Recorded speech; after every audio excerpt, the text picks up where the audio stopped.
तैयार रहिए।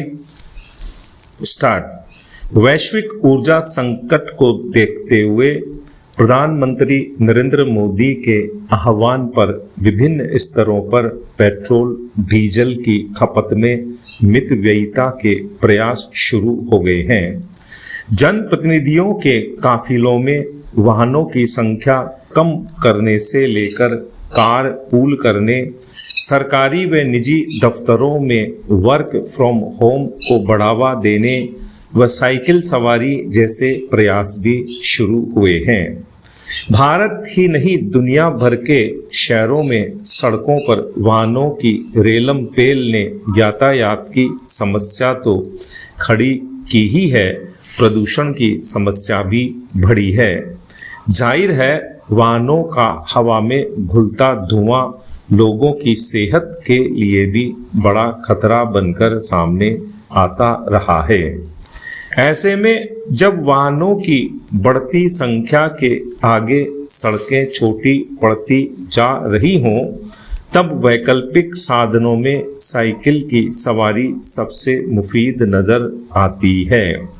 चिंता की बात यह है कि गरीबों की सवारी मानते हुए सरकारी स्तर पर साइकिल से आवागमन को बढ़ावा देने के प्रयास मन से कभी हुए ही नहीं। प्रधानमंत्री मोदी 5 देशों की अपनी यात्रा के दौरान नीदरलैंड भी पहुंचे थे। वही नीदरलैंड जहां चाहे कोई आम हो या खास, यथासंभव आवागमन में साइकिल की सवारी पसंद करता है। यहाँ आम जनता ही नहीं, देश के प्रधानमंत्री व दूसरे राजनेता तक साइकिल चलाते नजर आ जाएंगे। 70 के दशक के पहले तक नीदरलैंड में भी सड़कों पर कारों की भरमार थी। वर्ष 1973 के वैश्विक तेल संकट का मुकाबला करने के लिए साइकिल को बढ़ावा दिया गया और नतीजा यह है कि आज नीदरलैंड में हजारों किलोमीटर लंबे साइकिल ट्रैक हैं। भारत जैसे देश में जहां सड़कें साइकिल सवारों के लिए असुरक्षित समझी जा रही हों, वहां साइकिल को बढ़ावा देना इतना आसान नहीं लगता। पिछले दिनों मंत्री से लेकर नौकरशाह तक साइकिल से कार्यालय आते जाते दिखे, लेकिन ऐसा न हो कि यह मात्र दिखावा बनकर रह जाए।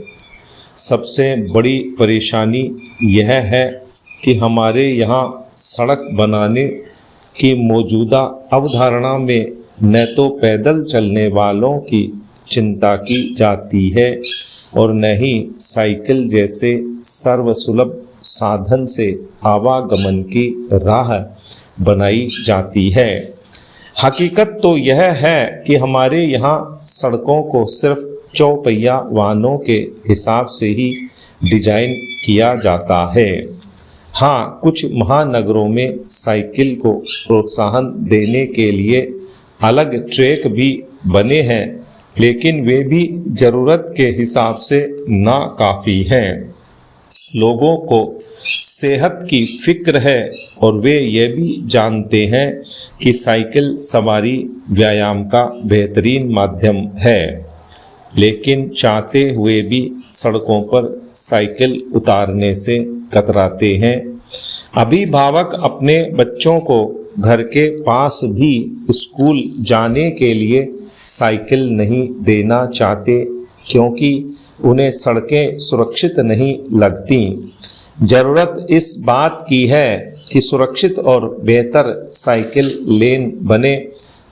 साथ ही सामाजिक स्तर पर भी साइकिल सवारी को सम्मान के नज़रिए से देखा जाए तो सेहत की रक्षा के साथ ईंधन बचत की दिशा में बड़ा काम हो सकता है। भारत का मौसम तंत्र अत्यंत जटिल और विविधतापूर्ण है। यहाँ हिमालय की बर्फीली चोटियों से लेकर राजस्थान के मरुस्थल और तटीय क्षेत्रों तक अलग अलग मौसमी परिस्थितियां देखने को मिलती हैं। इन मौसमीय परिवर्तनों के पीछे पश्चिमी विक्षोभ एक महत्वपूर्ण प्रणाली है, जिसे केवल सर्दियों की बारिश तक सीमित नहीं माना जा सकता। इसके सामाजिक, आर्थिक, कृषि और पर्यावरणीय प्रभाव भी व्यापक हैं। पश्चिमी विक्षोभ भूमध्य सागर क्षेत्र में बनने वाली निम्न दाब प्रणाली है, जो ईरान, अफगानिस्तान और पाकिस्तान के रास्ते भारत में प्रवेश करती है। हिमालय से टकराने के बाद उत्तर भारत में वर्षा और हिमपात कराती है, जो सामान्यतः रबी फसलों के लिए लाभकारी होती है। लेकिन अब इन विक्षोभों का स्वरूप अधिक अस्थिर और तीव्र होता जा रहा है। अत्यधिक वर्षा, ओलावृष्टि, धूल भरी आंधी और असामान्य तापमान वृद्धि जैसे घटनाक्रम जलवायु परिवर्तन और वायुमंडलीय असंतुलन के संकेत हैं। उत्तर पश्चिम भारत सदैव से पश्चिमी विक्षोभों के प्रभाव क्षेत्र में रहा है, लेकिन अब इनके असर अधिक तीव्र और अप्रत्याशित होते जा रहे हैं। राजस्थान, पंजाब और हरियाणा में अप्रैल मई के दौरान अचानक आने वाली आंधी, बारिश और ओलावृष्टि किसानों के लिए बड़ा संकट बन रही है। कटाई के समय ओलावृष्टि से गेहूं जैसी फसलें कुछ ही मिनटों में नष्ट हो जाती हैं। दूसरी ओर जब पश्चिमी विक्षोभ कमजोर पड़ता है, तब तापमान तेजी से बढ़ने लगता है। हालिया परिस्थितियों में अधिकतम तापमान 46 डिग्री सेल्सियस से ऊपर पहुंचने की आशंका जताई गई है, जो हीट वेव की गंभीर स्थिति को दर्शाता है। इसका असर मानव स्वास्थ्य, जल स्रोतों, बिजली की मांग और कृषि उत्पादकता पर भी पड़ता है। वैज्ञानिकों के अनुसार वैश्विक तापमान वृद्धि का सीधा प्रभाव पश्चिमी विक्षोभों की प्रकृति पर पड़ रहा है। अरब सागर और भूमध्य सागर के बढ़ते तापमान से वायुमंडल में नमी बढ़ रही है, जिससे ये प्रणालियां अधिक ऊर्जा प्राप्त कर रही हैं और भारी वर्षा व चरम मौसमीय घटनाओं का कारण बन रही हैं। पहले ये मुख्यतः सर्दियों तक सीमित रहती थीं, लेकिन अब इनका प्रभाव प्री मानसून और गर्मियों तक दिखाई देने है। विराम।